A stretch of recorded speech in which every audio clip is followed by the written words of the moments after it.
Assalamualaikum warahmatullahi wabarakatuh. Alhamdulillahil malikil karim al-azizur rahim alladzi khalaqal insana fi ahsani taqwim. Asyhadu an la ilaha illallah wahdahu la syarikalah wa asyhadu anna Muhammadan abduhu wa rasulullah nabiyya ba'da. Amma ba'du. Sahabat yang dimuliakan Allah, alhamdulillah kita masih diberikan waktu, kesehatan, kesempatan dan mudah-mudahan insyaallah keistiqomahan dalam beribadah dan mudah-mudahan tentunya kita ingin dikelompokkan menjadi kelompok orang-orang yang beruntung, yaitu orang-orang yang dicintai oleh Allah. Kita tentunya ingin mencintai dan dicintai oleh Allah. Karena orang yang mencintai dan dicintai Allah adalah orang-orang yang beruntung, orang-orang yang mendapatkan kebahagiaan, dan orang-orang yang mendapatkan cinta sejati. Sahabat yang dimuliakan Allah, pada kesempatan ini tentunya berbicara tentang cinta. Ini sangat sering kita ucapkan, sangat sering kita dengarkan, mudah dikatakan, tetapi susah didefinisikan. Tapi bukan sesuatu yang bukan berarti tidak bisa didefinisikan. Melainkan kita mengambil beberapa contoh dari para ahli psikolog, ahli tasawuf, bahwa cinta yang pertama menurut Ibnu Hazm, bahwa cinta adalah sesuatu naluri, insting yang menggelayuti perasaan seseorang terhadap orang yang dicintainya. Kemudian menurut Abraham Maslow menyatakan bahwa cinta merupakan proses aktualisasi diri yang mana dapat membuat orang melahirkan beragam tindakan-tindakan yang kreatif dan produktif. Bahkan menurut Eric Fromm bahwa cinta adalah sesuatu yang aktif, yang mana dapat memecahkan tembok menjadi pemisah dari manusia dengan teman-temannya, dapat menyatukan seseorang dari orang yang lainnya. Yang memiliki 4 unsur, yaitu care, responsibility, respect, dan juga knowledge. Itu menurut Eric Fromm. Sementara menurut Ibnu Qayyim al-Jauzi bahwa cinta itu sesungguhnya mengambil kepada kesejatian diri, bahwa cinta akan kembali kepada Sang Pencipta. Makanya mengelompokkan cintanya itu cinta kepada Allah, cinta karena Allah, cinta terhadap orang-orang yang dicintai Allah. Ini cinta yang ketiga ini sangat luar biasa, yang dicintai oleh Allah. Tapi yang keempat adalah cinta yang disejajarkan dengan cintanya kepada Allah, itulah yang syirik, yang terlarang. Sahabat yang dimuliakan Allah, itu pengertian-pengertian cinta tentunya banyak. Bahkan ketika orang jatuh cinta, tentunya memiliki pemandangan, pemahaman yang berbeda-beda, perasaan juga yang berbeda-beda. Tapi di sini kita lihat menurut para ahli yang lebih dekat kepada pendekatan syariah, bahwa cinta itu dikelompokkan, dikategorikan kepada 3 kelompok. Yang pertama adalah cinta kepada Sang Maha Pencipta, yaitu kepada Allah. Karena dia meyakini, menyadari bahwa yang menciptakan langit dan bumi beserta seluruh isinya, yaitu Allah. Dan dia akan kembali hanya kepada Allah.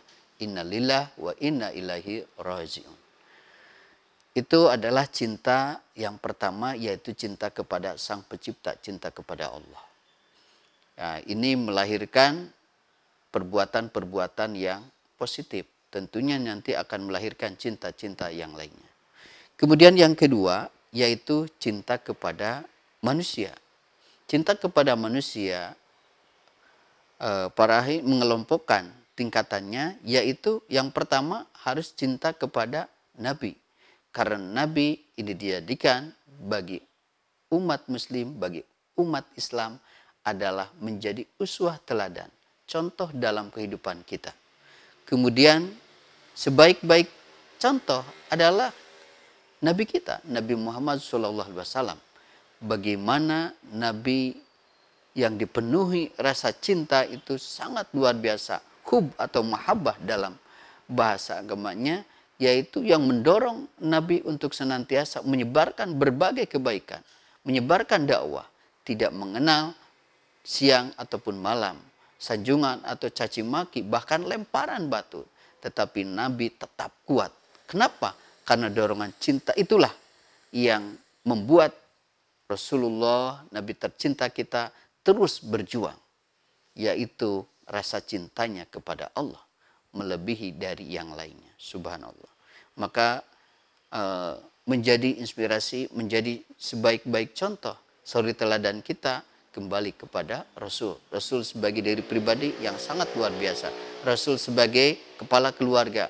Rasul sebagai mursyid, pendidik. Rasul sebagai qadi, yaitu yang memberikan pengadilan. Rasul sebagai juga panglima perang yang sangat luar biasa.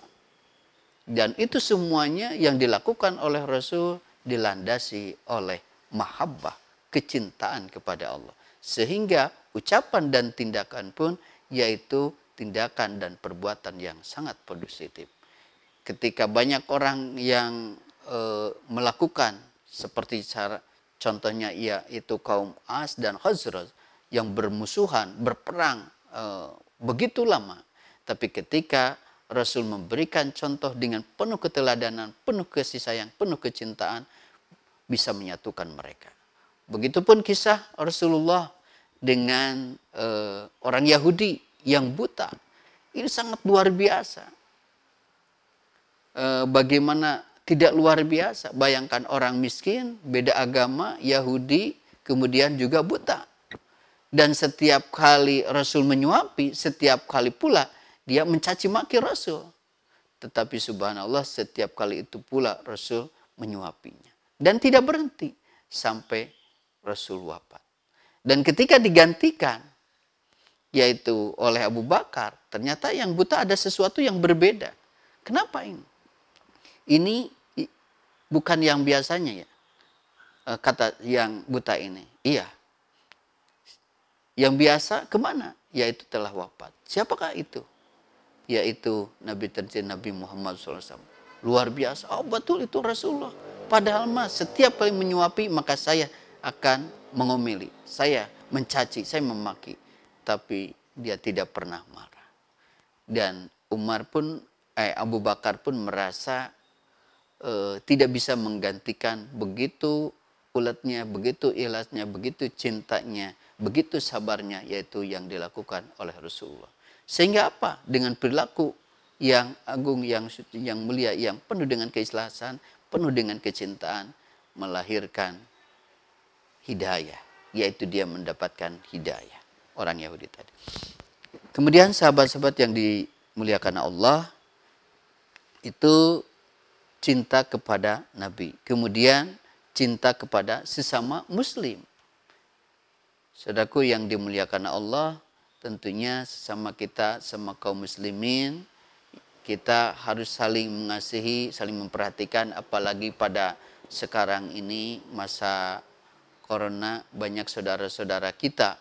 Dan ini berdampak, berpengaruh bukan hanya kepada yang miskin saja, tetapi orang yang menengah, bahkan orang yang atas pun merasakan dampaknya. Tentunya apalagi yang lemah, apalagi yang dhu'afa. Sangat membutuhkan sekali perhatian, uluran tangan dari saudara-saudara kita.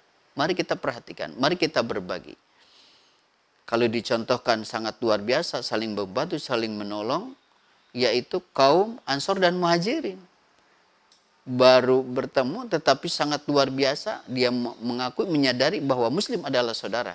Walaupun bukan dari satu darah, satu keturunan. Tetapi karena tauhid, keimanan, keyakinan telah menyatukan mereka.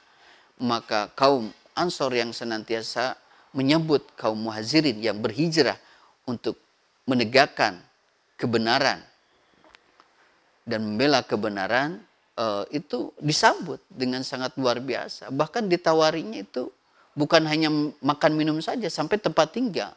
Bahkan dalam riwayat sampai ada yang menawarkan istrinya yang lebih dari satu ditawarkan kepada kaum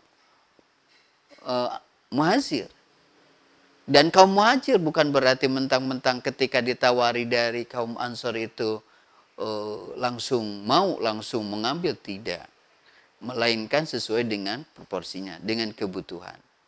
Ini sangat luar biasa, dan gambaran sangat luar biasa ya dicontohkan oleh ibu-ibu di tengah yang begini kekurangan ini. Kan ada viral juga ya, seorang nenek-nenek ketika dibantu diberikan beras, dia hanya mengambil garam. Artinya kenapa? Karena dia masih memiliki beras. Coba diberikan kepada orang yang lebih membutuhkan. Ini kan sangat luar biasa. Ini perbuatan mulia. Kenapa? Karena dalam dirinya penuh dengan mahabbah, kasih sayang, kecintaan. Bukan ketamakan, keirian. Itu yang kedua. Kemudian yang ketiga yaitu cinta sesama lawan jenis. Cinta sesama lawan jenis. Yaitu mencintai ya lawan jenis kita. Laki-laki mencintai perempuan, ya perempuan mencintai laki-laki, itu sebagai fitrah dari Allah. Tapi kecintaan ini jangan sampai menjadi cinta buta. Apa? Membuat kita lupa kepada Sang Pencipta, kepada Allah. Melainkan menjadi cintanya cinta buta, menghalalkan segala cara.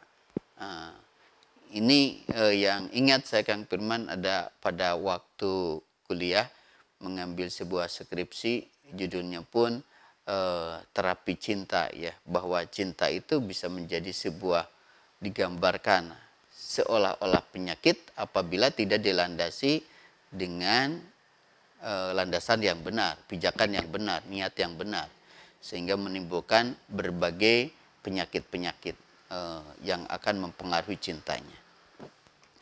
Itu cinta kepada manusia, yaitu tingkatannya cinta kepada Nabi, cinta sesama manusia, kemudian juga cinta sama lawan jenis. Itu jadi fitrah. Maka fitrah di dalam Islam itu kecintaan sesama lawan jenis bukan ditutup, tetapi diberikan, difasilitasi. Dengan apa? Yaitu dengan ta'aruf, yang ujungnya yaitu dengan nikah. Sehingga nikah ini menjadi ibadah, yaitu menyatukan dua individu dengan menjalankan syariat, dan ini sebagai penyempurna daripada syariatnya. Idza tazawwajal ab faqad istakmal nisfu dini. Maka barang siapa yang nikah, maka sesungguhnya dia telah menyempurnakan separuh agamanya. Jadi yang belum nikah, Kang Firman dan teman-teman pemuda yang lain, berarti belum sempurna. Ya. Maka untuk segerakanlah sempurnakan kita sebagai insan ya dengan nikah tadi, dan harus menepati ini adalah sebagian dari ladang ibadah kita. Kemudian cinta yang ketiga adalah cinta kepada lingkungan. Nah, ini harus ya, cinta kepada lingkungan. Kita tidak boleh egois, tidak boleh ya mengacuhkan lingkungan kita. Bagi orang-orang yang beriman, bagi orang-orang muslim, harus senantiasa memperhatikan lingkungan kita. Karena Allah mengingatkan dalam surat Al-Baqarah ayat 222, A'udzubillahi minasyaitonirrajim, innallaha yuhibbut tawabin wa yuhibbul mutatahhirin. Sesungguhnya Allah menyukai, mencintai orang-orang yang bertaubat dan orang-orang yang senantiasa membersihkan dirinya. Jadi membersihkan diri, membersihkan lingkungan kita, termasuk sekarang ini ya, kita kan dengan corona ini betapa sangat luar biasa, kita harus memperhatikan kebersihan, yaitu membersihkan diri kita, membersihkan tempat tinggal kita, lingkungan kita. Karena orang yang bersih insya Allah akan indah, orang yang indah insya Allah akan menumbuhkan kebaikan, menumbuhkan kesehatan. Sebaliknya ketika kita berperilaku tidak bersih, jorok, itu mudah terjangkit berbagai penyakit. Kan dengan corona ini ya, jadi kita harus bersih ya, ekstra bersih, termasuk sampai tangan harus beberapa kali. Dan orang Islam, orang Muslim tentunya minimal dalam sehari itu 5 kali membersihkan tangan, bahkan anggota wudhu kita, anggota tubuh kita ya, sangat luar biasa. Itu yang ketiga. Kemudian yang selanjutnya, ciri dan bukti orang-orang yang dicintai. atau orang-orang yang mencintai. Bagaimana? Nah, ini dalam kitab Taman-Taman Orang-orang yang Jatuh Cinta karangan Ibnu Qayyim Al-Jauzi sangat luar biasa indah sekali. Nah, salah satunya adalah yang pertama, sering ingat. Tentunya ketika kita cinta, tadi harus ditanamkan yang paling tinggi derajat di antara tiga tadi adalah cinta kepada Allah. Yaitu sering ingat kepada Allah. Kemudian yang kedua, otomatis ketika sering ingat, maka akan sering menyebutkan namanya. Yang pertama yaitu sering ingat. Allah mengingatkan, adkuruni adkurukum. Ingatlah aku pun akan mengingatmu. Wala takfurun, dan jangan engkau ingkar kepada Allah.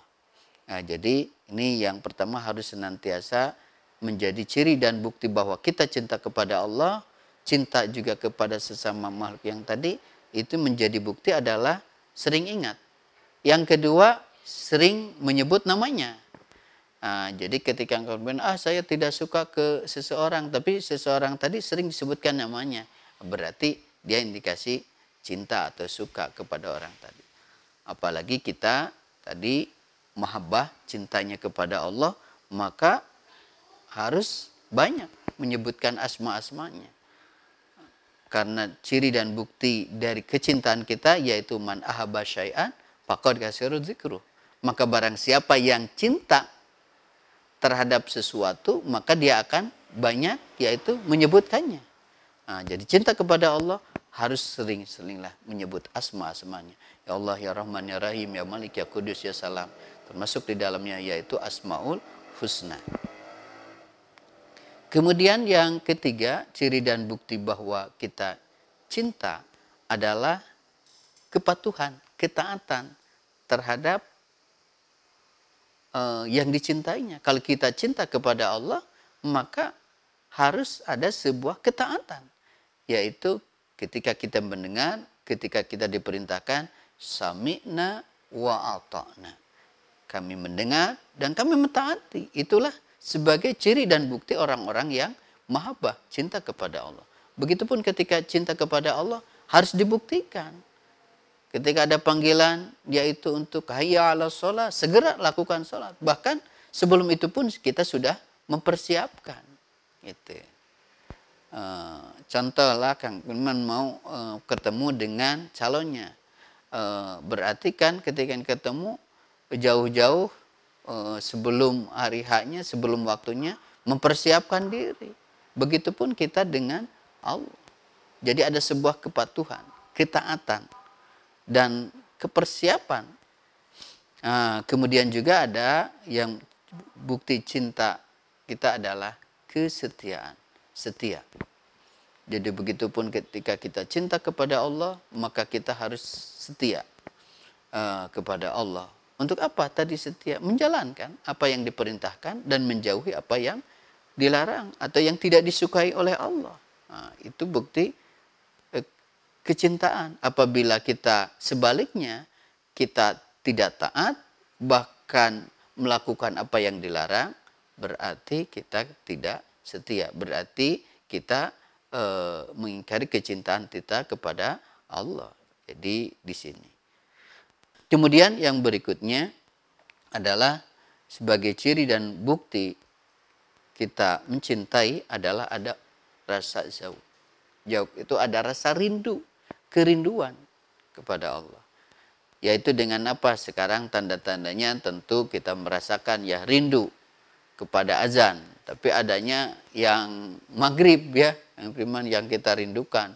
Harusnya semuanya kita rindu karena saat-saat pertemuan perjumpaan kita yaitu dan sedekat-dekat hamba dengan Rabbnya adalah ketika kita dalam sholat.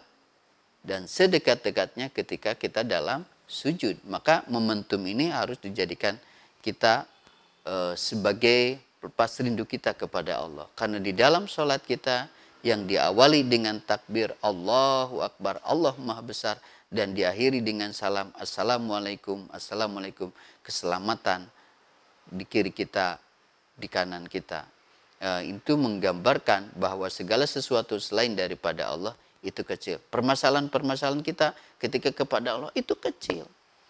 Maka utamakan yaitu sholat kita. Dan di dalam sholat yaitu adanya 3 aspek. Baik yang dilakukan oleh kita jasadiyah, kauliyah, dan kolbiyah.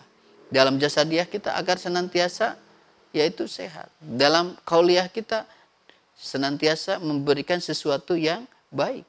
Kemudian dalam kolbiyah kita adalah sebuah keyakinan yang terpati, yang tertanam dalam jiwa kita. Nah, itu. Kemudian itu sebagai ciri dan bukti cinta kepada Allah. Kemudian siapa yang terkelompok orang-orang yang dicintai oleh Allah, tentunya kita ingin dikelompokkan, digolongkan menjadi orang-orang yang dicintai Allah. Yaitu sahabat yang dimuliakan Allah, kita lihat surat Al-Imran ayat 17. Yaitu as-sabirina as-sadiqina. Jadi di sini disebutkan as-sabirin, orang-orang yang penyabar. As-sadiqin, orang-orang yang jujur. Al-qanitin, kemudian orang-orang yang as-sad, yaitu orang yang berimpak. Kemudian wal mustaghfirina bil aswad, yaitu orang-orang yang beristighfar di waktu sahur. Jadi sabirin, sadikin, kemudian di sini yang berinfak. Kemudian yang berikutnya yaitu wal mustaghfirina bil ashar, yaitu orang yang senantiasa beristighfar, memohon ampun kepada Allah. Itu kelompok-kelompok orang-orang yang dicintai Allah. Tentunya di ayat, di hadis banyak sekali. Kemudian dalam surat Al-Ahzab ayat 35, di sini banyak sekali disebutkan orang-orang yang dicintai oleh Allah. Yaitu sesungguhnya laki-laki dan perempuan yang muslim, kemudian laki-laki dan perempuan yang mukmin, laki-laki dan perempuan yang senantiasa tetap dalam ketaatannya, laki-laki yang senantiasa benar, kemudian laki-laki yang bersedekah, laki-laki dan perempuan yang berpuasa, laki-laki dan perempuan yang memelihara kehormatannya, laki-laki dan perempuan yang banyak menyebut nama Allah. Di sini kelompok-kelompok orang-orang yang senantiasa mencintai dan dicintai oleh Allah. Sahabat yang dimuliakan Allah, jadi apapun kondisi kita, itu menjadi kelompok orang-orang yang dicintai, apakah dia ada ataupun tidak ada, apakah dia kaya ataupun miskin, tapi ketika dia menjadi muslim yang sejati, insya Allah akan dicintai oleh Allah. Apakah dia kaya atau miskin, pejabat ataupun bukan, ketika dia menjadi orang-orang yang jujur, insya Allah akan dicintai oleh Allah. Kemudian orang-orang yang menegakkan keadilan, kapan saja, di mana saja, posisi apa saja, ketika dia sanggup menegakkan keadilan, insya Allah ini menjadi kelompok orang-orang yang dicintai oleh Allah. Kemudian kelompok orang-orang yang mencintai dan dicintai oleh Allah adalah al-munfiqin, orang-orang yang menginfakkan sebagian rezekinya, dan menjadi ciri bukti orang-orang yang mahabbah, mencintai, dicintai, dan ciri bukti orang-orang muttaqin adalah yunfikuna fis-sarai wad-dharai, orang-orang yang menginfakkan sebagian dari rezekinya. Sahabat, itu saja yang dimuliakan Allah, mudah-mudahan ada manfaatnya. Dan mudah-mudahan kita semuanya tergolong orang-orang yang mencintai dan dicintai oleh Allah, sehingga kita mendapatkan kenikmatan, kebahagiaan di dunia wal akhirah. Akhir kalam, subhanaka Allahumma bihamdika, asyhadu alla ilaha illa anta, astaghfiruka wa atubu ilaik. Aqul qada, assalamualaikum warahmatullahi wabarakatuh.